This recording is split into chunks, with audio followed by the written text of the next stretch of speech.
Most YouTube videos start with a fancy intro. I don't have time for any of that nonsense today. This video was sponsored by CA3D Studios. My name is your dad, and let me tell you what these things are. This is a beaded flexible filament LED filament lamp parts. Well, that's exactly what it is listed as on eBay. Basically, it is a filament LED. And now this is going to be, if you can't tell by now, the lightsaber for my Star Horse character that I am currently making, which has been sculpted by CA3D Studios.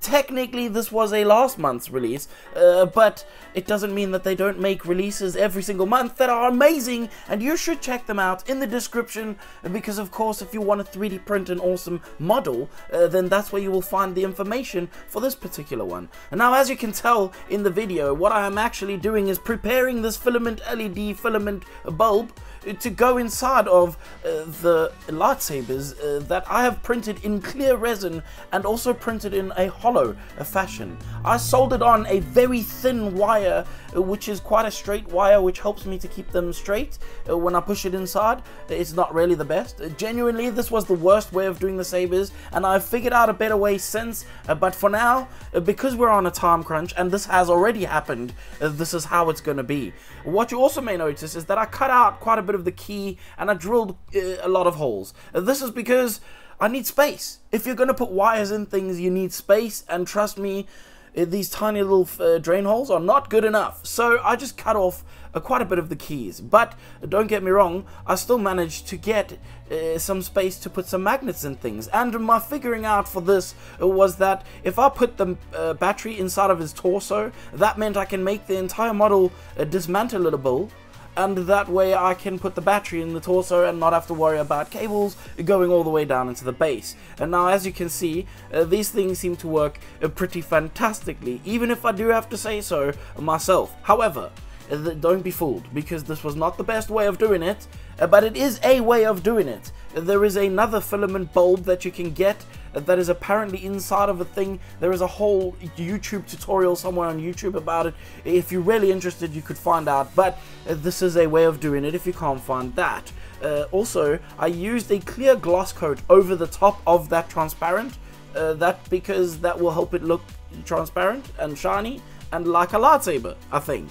Now, as I'm using an LED filament, LED bulb filament thing to light up his lightsaber, I figured that I didn't want to go too overboard with the base and the rest of the model too much, because obviously I want that lightsaber to stand out a lot. So my trick with the base is to just give it a dry brush of a dark silver, which I made by mixing silver and black, and then using a light silver, I dry brushed his legs while I was in the dry brushing stages of this painting of the model. I also, at this point, take my time to put some of that panel line wash into the crevasses on the legs. This needs to dry so that I can come back and do another layer of this later. I am also going to add a little bit of blue tint. It's not really blue, but it's kind of grey and it's kind of blue at the same time. It's basically a cool grey, and this is in the form of a contrast paint, which I'm going to use to tint those legs. I'm also going to tint the base as well. I'm then going to take that panel line wash and place it into a lot of crevasses around the base. Again, not being too heavy-handed with this, because otherwise it's going to take too much attention away. Using my hairdryer, I'm going to dry this to make this speed up a little bit quicker. Now, on the base, it has been cut by something, possibly a very hot flashing rod of some kind, and in order to simulate this, I'm going to paint deck tan first in all the areas that would be the hottest, and I'm going to spray a little bit of this clear translucent red to just sort of frame some of those areas. Now, taking a bit of purple, I'm going to spray that over the top of everything just to give it a bit more ambiance in the background. This is going to be super subtle, like it's really subtle, so if you can't really see it, that's because you're not meant to see it that much. Now, taking a transparent fluorescent neon, it's a bright orange. No, neon colors are the right kinds to use for this, really. I'm going to spray that over all of the place that was cut. And then coming back with a red ink, I'm going to spray some of the glow that is coming from the lightsaber when the lightsaber is not on.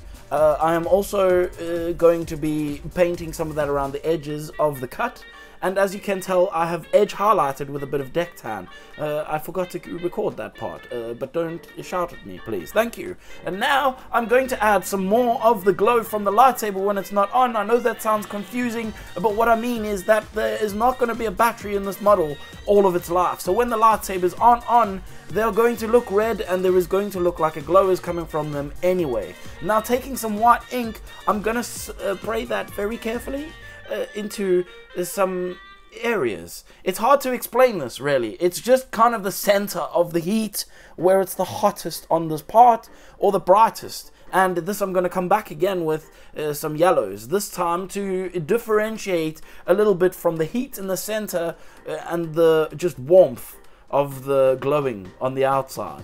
And now I have masked off the lightsaber and prepared all the rest of the model to start painting the rest of this model.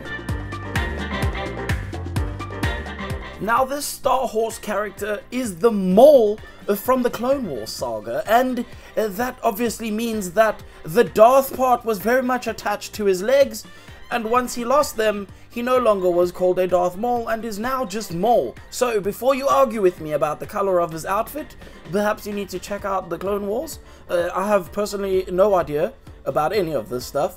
It is but just a distance in another galaxy far, far away from me. And so in that case, I'm just following the renders that I've got from CA3D Studios, which is another great thing that I can tell you about their Patreon.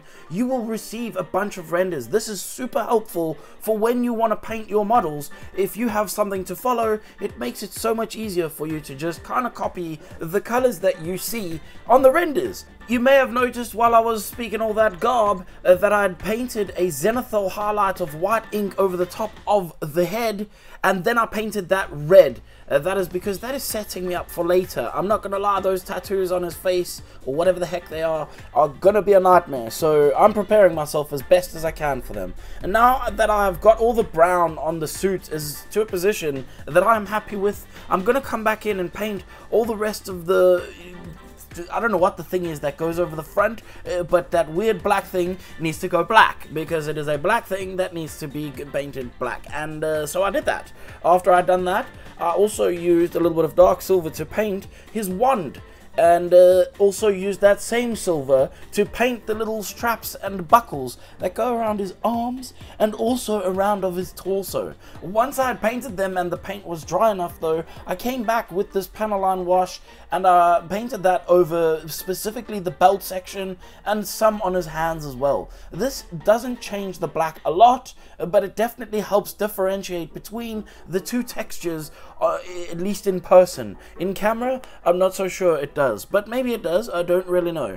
The next step was also, once that had dried, to come back and touch up some of the spots that I missed with a little bit of black, because unfortunately when you paint colors in a straight line, you can't always paint them perfectly straight. So there is this technique called cutting back, where you come back with the other color and cover over the mess ups that you make. And now to just sell that OSL a little bit more, I'm gonna spray a red over the back of his legs, and this is where most of the red light would be obviously cast from the sword of destiny in his hand.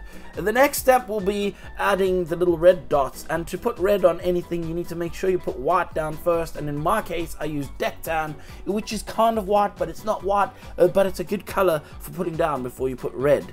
And then it is time to settle in and pucker up, because it's time to be very careful with the paintbrush and put on them 4 times reading glasses on your eyeballs, so that you can squint very carefully and make sure to just not go over the edges. I'm not gonna lie, painting this is really difficult. It does help to have a small brush to get into the small areas and a big brush to do some of the bigger areas, but obviously the thickness of the paint is what's going to make that easy or difficult. Once I have got the paint on the tattoos or whatever it is to look how I want it to look, I then come back with a Carabao Crimson and spray that into the shadows. This goes over the black as well, and this tints the black just a little bit, making it a little bit more believable to be skin and not just the matte black out of your Vallejo paint bottle.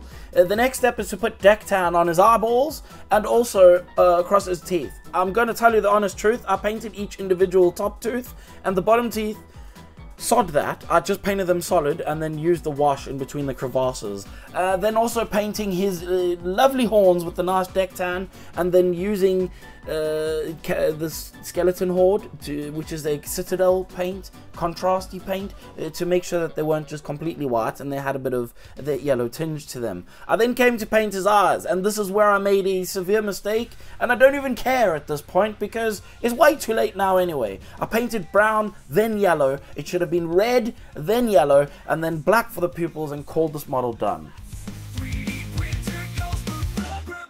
I'm not gonna lie, this may or may not be one of the best ways to make a lightsaber. It may not be though, however, because I haven't tested the other method yet, but it is a way to do it. And if you were planning on making a lightsaber or any form of Star Wars character that needs one of these magical light up wands in their hands, then this could be a good video for you. Or maybe it wasn't, I'm not really sure.